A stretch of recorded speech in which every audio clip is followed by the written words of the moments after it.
alors effectivement, la radiologie, on en entend parler énormément avec l'intelligence artificielle. Ça a fait partie sur le C2M l'année dernière d'une portion de travail, IA et imagerie. Pourquoi ? Parce qu'on passe par une petite phrase simple qui est « puisque les radiologues regardent des images et puisque les images sont numériques », puisque l'on peut automatiser tout ce qui vient du numérique, on peut automatiser les radiologues.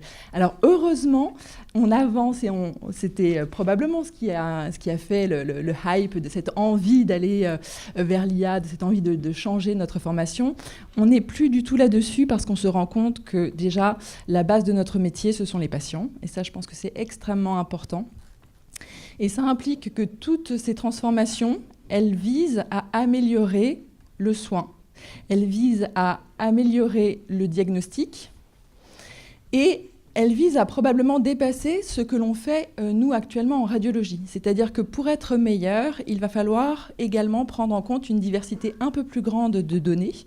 Donc, rajouter de la biologie, rajouter de la clinique, comprendre réellement ce qu'a le patient et pouvoir utiliser des logiciels, de l'informatisation, pour avoir un abord que l'on n'avait pas initialement juste avec notre cerveau humain. En revanche, ça ne veut pas dire de le remplacer, ce cerveau humain. Ça veut dire qu'on doit être capable de connaître les outils, de savoir comment ils ont été réalisés, de devoir les valider, il y a un énorme travail là-dessus, et d'être capable de les utiliser correctement devant une question donnée. Il y a énormément de questions éthiques, et je salue David Gruson pour cela, parce que les données, elles appartiennent aux patients. Il ne faut pas oublier, encore une fois, c'est notre socle de médecins, les patients. Donc on doit également protéger leurs données, c'est-à-dire qu'on n'est pas autorisé à faire tout ce que l'on veut d'un point de vue recherche sous prétexte que c'est informatisé derrière. Il faut aussi expliquer cela aux patients, c'est-à-dire qu'on va leur poser la question sur l'autorisation d'utiliser leurs données à but de développement de nouveaux outils. C'est ce que l'on faisait déjà d'un point de vue recherche quand on avait des traitements, par exemple, à tester. Mais là, sur la connaissance des données, ça va être un point d'information extrêmement important. Et puis, le temps court et le temps long, j'y reviens tout à fait.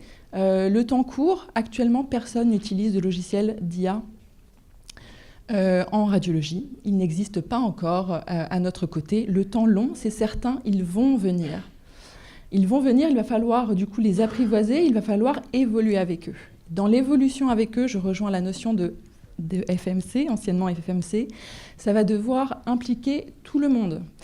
C'est-à-dire, bien sûr, les internes vont être formés, bien sûr, les chefs de clinique seront formés, mais il faut que tous les médecins et tous ceux dont l'envie est présente puissent évoluer et que, quel que soit notre âge, quelles que soient nos fonctions, on puisse se former. C'est vraiment quelque chose de très important, je pense. Oui, alors vous êtes médecin, Myriam, tu es médecin à Sainte-Anne.